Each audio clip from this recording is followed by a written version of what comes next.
교회의 모습을 우리 모두가 가진 몸에 비유하면서 믿음의 사람들의 하나됨을 확인하고 서로를 인정하지 못해서 분파를 만들고 그러고 있는 고린도 교회를 비롯해서 오늘도 갈기갈기 찢어진 교회의 모습을 책망하고 하나 될 것을 권면하는 그런 말씀이 오늘 우리가 읽은 내용입니다.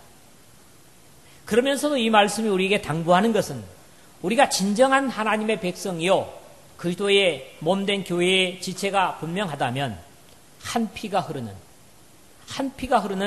유기체적인 관계에서 한 머리에서 명령되고 또 이끌려 가야 한다는 사실을 강조하고 있는 부분도 이 말씀은 우리에게 생각하게 합니다.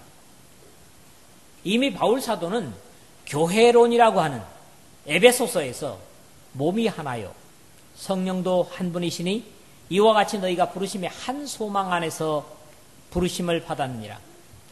주도 한 분이시요 믿음도 하나요 세례도 하나요 하나님도 한 분이시니 에베소서 4장 4절에서 6절에 그렇게 선언을 하면서 하나는 절대로 흩어지거나 나눠질 수 없다는 사실을 강조한 바 있습니다. 한 몸이 찢어지거나 나눠지면 죽는다는 논리는 이러한 이치를 잘 이해하게 합니다. 우리가 아무리 바쁘더라도 이럴 때는 몸이 2개였으면 좋겠다 그렇게 생각할지라도 몸을 절반으로 나눠가지고 그 두 일을 감당할 수 있습니까? 절대로 불가능합니다. 그리스도께서도 인류의 오로지 한 분일 수밖에 없고 그렇다면 오늘날의 교회가 그리스도의 몸이라고 할 때 각각 주님의 몸된 모습과 같은 명령을 감당하는 모습이어야만 한다는 겁니다. 우리는 다양성이라고 하는 꼭 같지 않은 다양성이라고 하는 귀한 가치를 인정하면서도 각 사람마다 독특한 통일성을 가지고 있음도 부정할 수 없습니다. 예수께서 이르시되 너희가 아브라함의 자손이면 아브라함이 행한 일들을 할 것이거늘 요한복음 8장 39절에 말씀하신 것처럼 아브라함과 같은 믿음을 가졌다면 아브라함의 행했던 것 같은 행동을 하는 것은 당연할 것이다. 예수님께서 주시는 교훈을 우리가 똑같이 받았다면 역시 당시의 사도들이나 예수님의 말씀을 받은 사람들의 반응과 다르지 않을 것이다. 이런 걸 기대하게 되는 거지요. 우리가 같은 아버지의 자식이라면 아버지의 모습을 본받을 수밖에 없고 한 몸이라면 같은 머리의 명령을 따를 수밖에 없을 것임에도 너무나 다른 그리스도의 몸과 지체들을 보면서 안타까워할 수밖에 없다는 겁니다. 오늘 이 말씀을 통해서 우리 모두 서로가 지체됨의 확신을 회복하고 어느 지체도 필요 없거나 부정될 수 없음을 확신할 수 있는 이 말씀과 함께하는 저와 여러분 되시기를 주의 이름으로 부탁을 드립니다. 첫 번째는 12절에서 13절 2절 말씀을 통해서 한 성령으로 세례를 받아서 한 몸이 됐다 하는 말씀입니다. 우리 각자의 생김새가 다름에도 불구하고 지루할 정도로 똑같은 지체를 가졌습니다. 또 지체가 모자라거나 기능을 제대로 못하거나 더 있는 것을 뭐라고 합니까? 장애자라 그럽니다.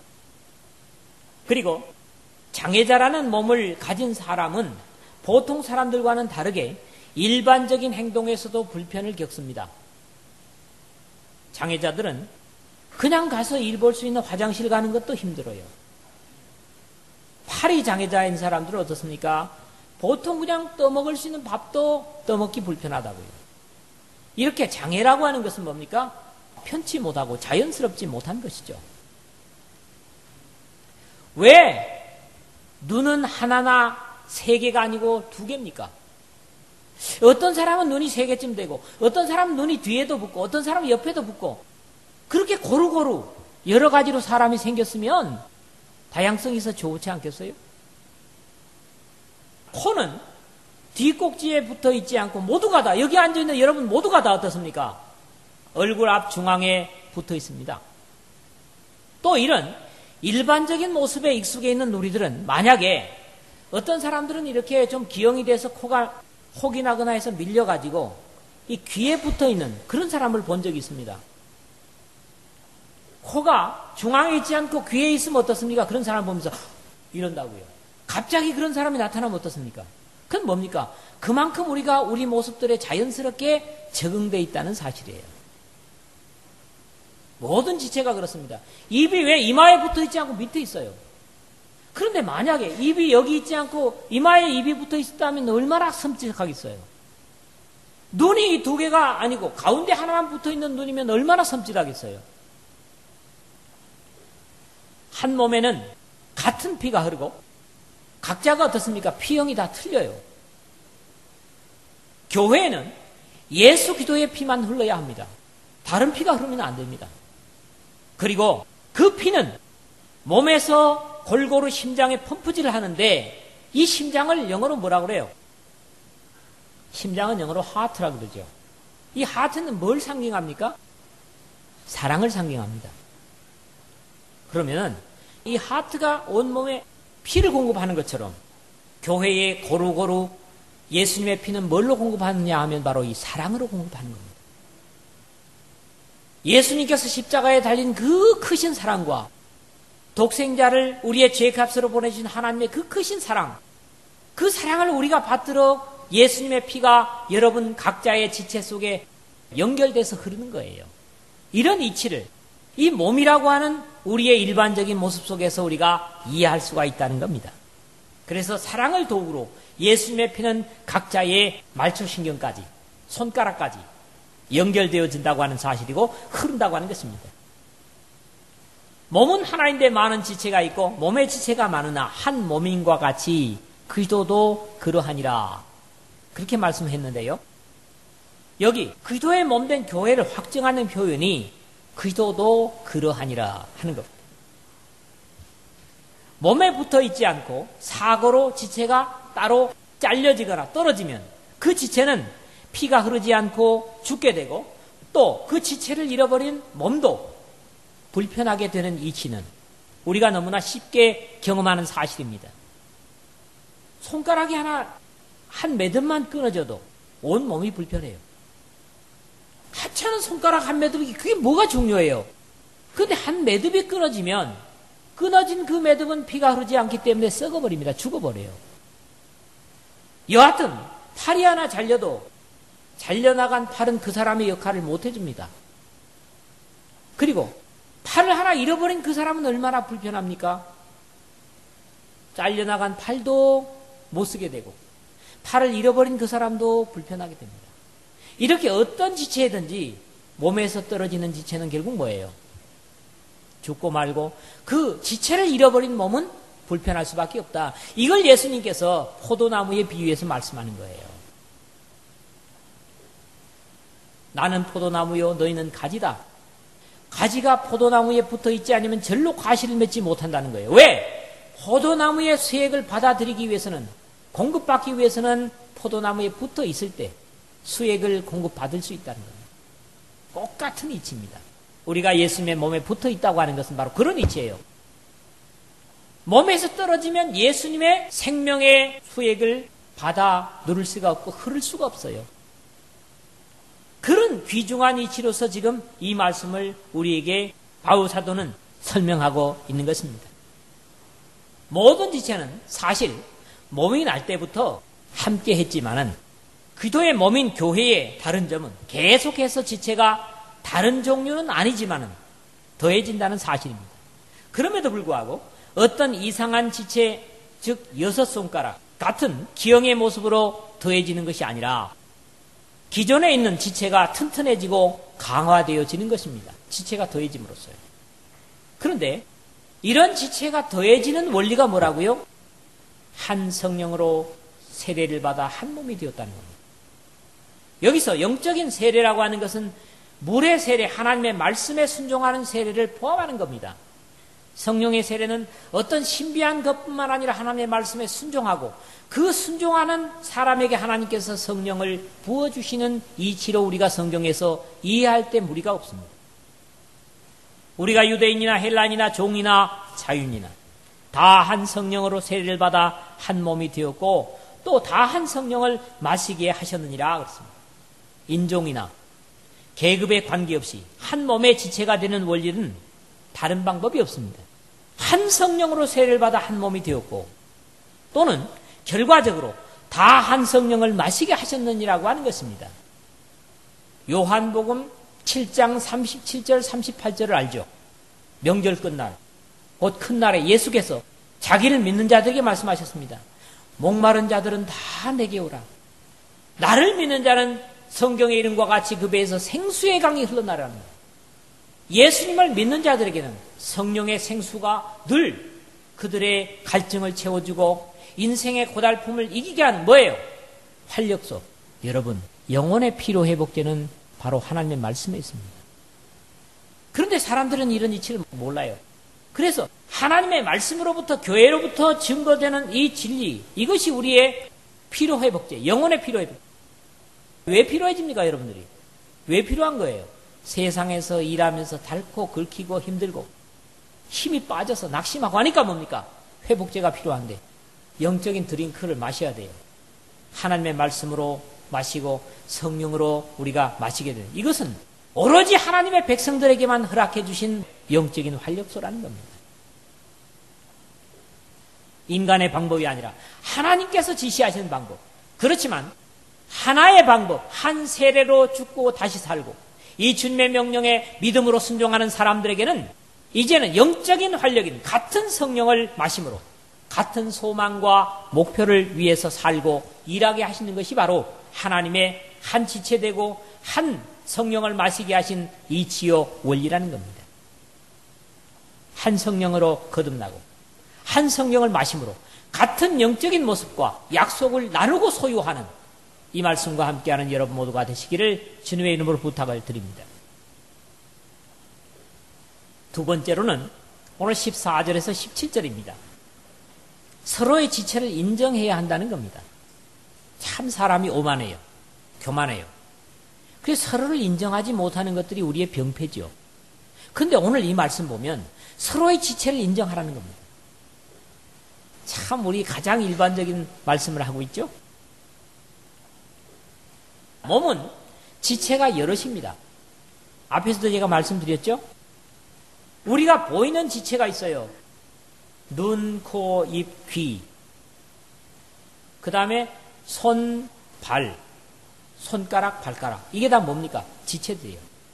근데 이 지체들은 신기하게도 모양을 위해서만 만들어진 게 아닙니다. 여러분, 손가락이 6인 사람이 있습니다. 가끔. 성경에 보면요. 6 손가락과 6 발가락을 가진 사람이 있습니다. 근데 그게 어때요? 보면은 자연스럽지가 못해요. 오히려 섬찟합니다. 여하튼 우리의 지체는 하나뿐이 아니라는 거예요. 어떤 사람은 귀가 상해서 잘 듣지 못해요. 또 어떤 사람은 눈이 좋지 않아서 잘 보지 못해요. 그리고 어떤 사람은 코가 냄새 맡는 것을 못해요. 그런데 신기한 것은 하나님께서 만약에 우리 육신의 지체가 하나 상하면 어때요? 다른 지체를 강화시킵니다. 그래서 그 다른 지체가 못하는 것들을 감당하게 하세요. 그래서 사실은 교회가 어떤 부분에 부족할지라도 이렇게 하나님의 역사를 감당하는 거예요. 그래서 하나님은 신기하게도 우리의 상한 어떤 지체를 대신해서 다른 지체를 더 강화시킨다는 겁니다. 그렇기 때문에 몸의 지체가 여럿인 것은 다 이유가 있어요. 그 다음에 다른 지체를 부정하는 것은 곧 자신을 부정하는 겁니다. 만일 발이 이르되 나는 손이 아니니 몸에 붙지 아니하였다 할지라도 이로써 몸에 붙지 아니한 것이 아니요. 또 귀가 이르되 나는 눈이 아니니 몸에 붙지 아니하였다 할지라도 이로써 몸에 붙지 아니한 것이 아니니. 근데 반복하는 이 말씀에 중요한 원리가 있어요. 이게 뭐냐 하니까 여기서 나는 손이 아니니 하니까 뭡니까? 나는 아니라는 거예요. 자신이 지체가 아니라는 것을 부정하고 있어요. 나는 아니다. 그 다음에 두 번째도 나는 눈이 아니니 역시 나는 아니다고 부정하는 거예요. 나는 아니다. 너를 부정하는 것이 아니라 내가 아니라고 부정하는 겁니다. 너 같은 지체와 함께 한 몸에 붙지 않았다. 이렇게 부정을 하고 있는 거예요. 그런데 이 말씀은 나중에 보면요. 21절 보세요. 똑같은 말씀입니다. 눈이 손들어 내가 너를 쓸 데가 없다 하거나 또는 머리가 발들어 내가 너를 쓸 데가 없다 하지 못하리라 하셨어요. 여기서도 뭡니까? 내가 평가하는 거예요. 하나님이 말씀하시는 것이 아니라 내가 너를 쓸 데가 없다. 암짝에도 쓸 데가 없어. 하나님께서 필요가 있어서 교회에다가 주셨는데 내가 부정하고 있는 거예요. 첫째는 뭐예요? 이 15절에서는 16절까지는 나를 부정하고 있습니다. 그 다음에 21절은 너를 부정하고 있는 거예요. 근데 아십시오. 너를 부정한 가운데는 나도 없습니다. 그리스도의 몸이라는 게 그런 거예요. 너를 부정해버리면 나도 없어져요. 그러니까 너를 인정하는 것은 바꿔 얘기하면 곧 나를 인정하는 겁니다. 이게 중요한 이치입니다. 그 다음에 지체는 역할이 다르다는 겁니다. 이종배가 하는 역할이 다르고 이 교회에 속한 모든 사람의 뭐예요? 역할이 다 다르도록 하나님께서 만드셨어요. 만일 온몸이 눈이면 듣는 곳은 어디며 온몸이 듣는 곳이면 냄새 맡는 것은 어디냐. 모두가 같은 역할을 할 필요도 없고 다른 지체를 대신할 수도 없습니다. 코가 볼 수 있어요? 눈이 냄새 맡습니까? 눈이 듣습니까? 귀가 들어는 봅니다마는 보지를 못해요. 주님께서 주신 은사의 차이를 인정해야만 합니다. 하나님께 주신 은사대로 일하는 겁니다. 그래야 효율적이고 또 교회가 원활하게 돌아가게 되어 있습니다. 나는 그 은사가 아닌데 그쪽에 하고 싶다. 그건 하나님의 뜻이 아닌 거죠. 이것은 바로 뒤에 보는 대로 오직 하나님이 몸을 고르게 하여 부족한 지체의 귀중함을 더하사 다음 주에 보는 겁니다. 24절 하반절에 몸을 고르게 하셔서 부족한 지체의 귀중함을 더한다 하는 고백에서 우리가 읽게 되는 거죠. 어찌 보면 하찮게 보이는 내 역할, 도대체 서민교회에서 내 역할이 뭐냐 그렇게 생각할 수 있습니다. 그러나 자기가 맡은 어떤 성도의 역할만 제대로 잘해도 하나님 보시기에는 귀한 겁니다.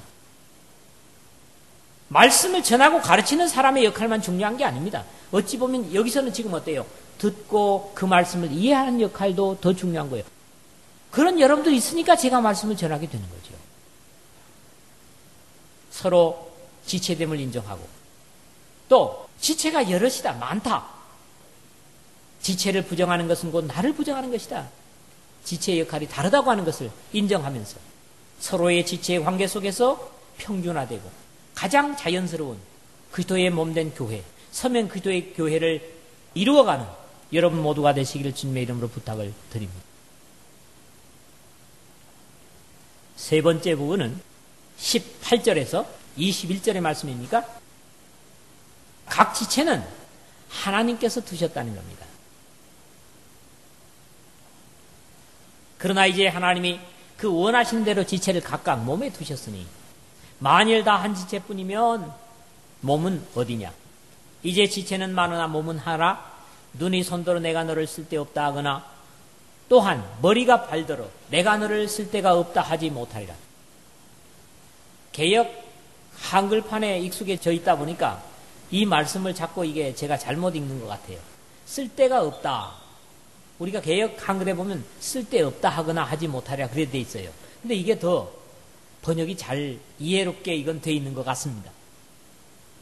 어찌 보면 내용이 계속 어떻습니까? 반복되고 있는. 이것은 그만큼 모든 지체가 중요하다고 하는 것을 강조하는 것이죠. 우리 몸의 모양이 이렇게 생긴 것은 앞에서 얘기했죠. 코가 뒤에 있으면 뒤에 오는 냄새도 맡을 수가 있을 것 같고 눈이 또 뒤에 두 개가 더 있으면 앞뒤에 보면 얼마나 좋겠어요. 아니지. 옆에도 하나씩 눈이 한 6개쯤 되면 완전히 전천으로 그냥 360도로 돌아볼 수 있지 않겠어요? 그런데 하나님은 어때요? 눈을 딱 앞에다가 이 자리에다가 2개만 줬다고. 또 눈이 여기쯤 붙어 있다고 생각해 보세요. 목에 눈이 2개 있다면 끔찍할 거예요 아마. 그런데 이런 우리 몸의 구조를 창조주 하나님께서 주셨다는 거예요. 그렇기 때문에 여기서는 결국 하나님께서 창조주라고 하는 사실과 이 교회의 설계자요 세운 근본이라고 하는 사실들을 말씀하고 있는 것입니다. 이렇게 생긴 것 자체가 창조주 하나님께서 그렇게 하신 것이고, 사람도 보기 좋은 사람이 있고 그렇지 못한 사람도 있습니다. 사람들은 사실 보기 좋은 것, 아름다움에 욕심을 냅니다. 다들 보기 좋기를 원하죠. 저도 여러분에게 보기 좋기를 원합니다. 그러나 제가 가끔 이런 얘기를 합니다. 아름다움은 소유하는 데 가치가 있는 것이 아니라 보는 데 가치가 있다는 거죠. 그런데 이 기준을, 이 생각을 사람들이 잘못 오해하기 때문에 결국 죄를 짓는 거예요. 아름다움이라고 하는 게 뭡니까? 우리가 어떻게 아름다움을 느껴요? 시각적인 효과죠. 시각적인 효과입니다. 봄으로써 아름다움을 볼 수 있습니다. 그런데 듣는 소리도 아름다운 소리가 있지요. 또 잔치에 음식을 만드는데 코가 배가 고플 때 아름다운 냄새를 맡을 수도 있습니다. 그러나 어쨌거나 이 아름다움이라고 하는 것은 눈으로 보는 시각적인 겁니다. 그런데 이 시각적인, 우리 육신의 시각적인 눈은 때로 속을 때가 있습니다. 어떤 것은 굉장한데 가까이 가보면 어때요? 별게 아닌 것들이 있습니다. 그건 뭡니까? 우리 시각의 제한이에요. 영적인 부분도 그런 요소가 있습니다. 대단한 것 같았는데 내가 경험을 해보니까 뭐예요? 별로 그런 것 같지는 않다. 이런 것들이 분명히 있다는 거죠.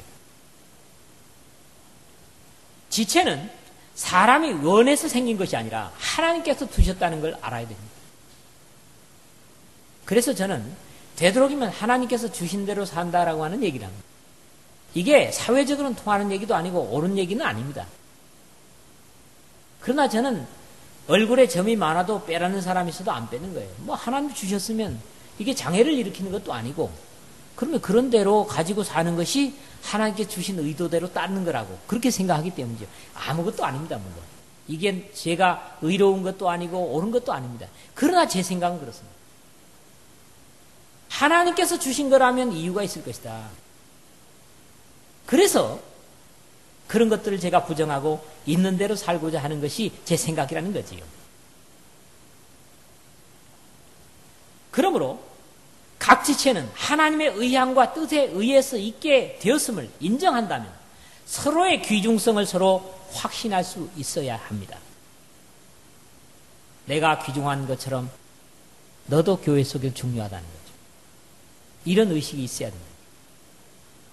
뭐 아무개는 뭐 교회에서 하는 일도 없고 뭐 이렇게 생각하면 안 돼요. 아무리 내가 큰 일을 교회 속에 하고 있다고 할지라도 그게 더 중요한 게 아닙니다. 누구 볼 때? 사람이 볼 때 그렇지 하나님이 보실 때는 그렇다는 거지요. 그래서 우리가 이 교회와 사람을 보는 것도 우리의 육신적인 아까 뭐예요? 아름다움으로서 가치를 보는 것이 아니라 하나님께서 주신 영적인 눈으로 보는 것이 중요합니다. 하나님의 시각으로, 하나님의 안목으로 보는 것이 중요하다는 거죠. 한 몸과 많은 지체가 있다. 이 19절에서 20절에 그게 말씀합니다. 만일 다 한 지체뿐이면 몸은 어디냐? 이제 지체는 많으나 몸은 하나라. 그랬는데 이 말씀은 앞에 우리가 맨 먼저 생각했던 12절 말씀 보세요. 몸은 하나인데 많은 지체가 있고 몸의 지체가 많으나 다 한 몸인 것 같이 같은 말씀이거든요. 만약에 여러 몸에 한 지체가 있다면 얼마나 끔찍할까요? 여러 몸에 한 지체가 있다면 반대로 말이죠. 그런데 하나님은 우리로 하여금 감사하게도 그렇게 하지 않으셨다는 거죠. 한 몸에 여러 지체를 두셔서 조화롭게 하시고 아름답게 하셨다. 그런 말씀입니다. 그리고 무엇보다도 마지막 21절은 쓸데없는 지체는 없다. 이제 다음 시간에 우리 보겠습니다만 몸에 덜 귀히 여기는 부분이 있습니다. 분명히 있어요. 이런 건 좀 몸에 없었으면 그런 게 있어요.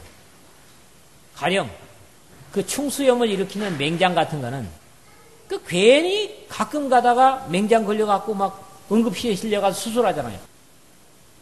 그거 없었으면 좋을 것 같은데, 비록 몸 밖에 있는 건 아니지만 그런 생각을 할 수가 있다고요.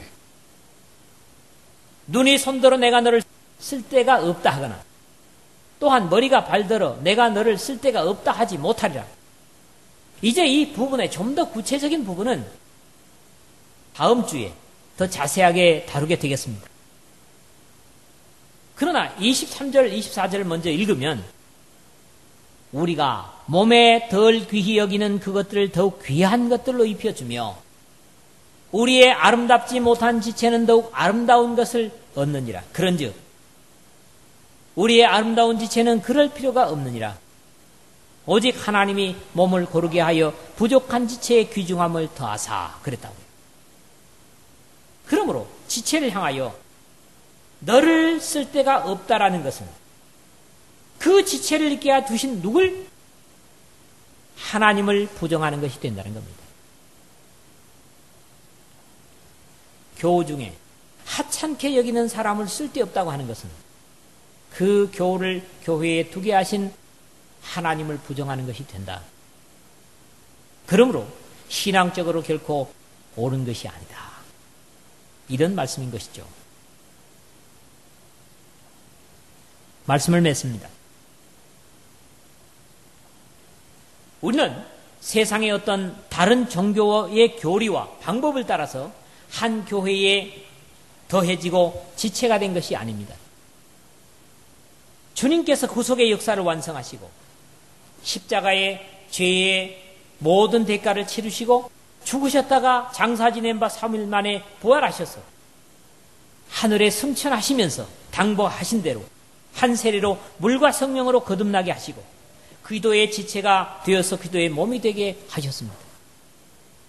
비록 같을 수는 없고 다르다고 할지라도 한 방법과 약속에 의해서 지체된 다른 지체를 인정해야만 하는 것은 서로를 부정해버리는 것은 바로 나를 부정하는 것이고 또 아울러서 하나님을 부정하는 것이 되기 때문입니다. 하나님의 약속과 말씀에 합당하게 그리스도의 몸된 교회의 일원이 되었다면 각 지체를 하나님께서 두셨다고 확신할 필요가 있습니다. 그런데 이런 확신이 없어가지고 늘 교회가 문제가 생깁니다. 그것을 그래서 임의적으로 인간적으로 바꾸려고 하는 그런 것들 때문에 교회가 문제가 생깁니다. 그리스도의 몸된 교회 속에 쓸데없는 지체는 없습니다. 다만 적극적으로 자신의 필요를 찾지 않기 때문이고 서로를 소외시켜서도 안 됩니다. 모두가 다 그리스도라고 하는 거룩한 몸의 지체가 되어서 예수님으로부터 오는 생수를 공급받고 몸의 구조 속에 이 세상 속에서 주님 오실 때까지 이 지체를 더욱 건강하게 지켜가고 또 지체가 하고자 하는 하나님의 뜻, 세상의 죄인들을 구원하는 그런 역할을 우리 모두가 지체로서의 힘을 모아서 잘 감당하므로 주님께서 기뻐하시고 우리도 거기에 대한 자긍심을 가지는 서명기도의 교회에 지체된 여러분 모두가 되시기를 주님의 이름으로 축복을 드립니다.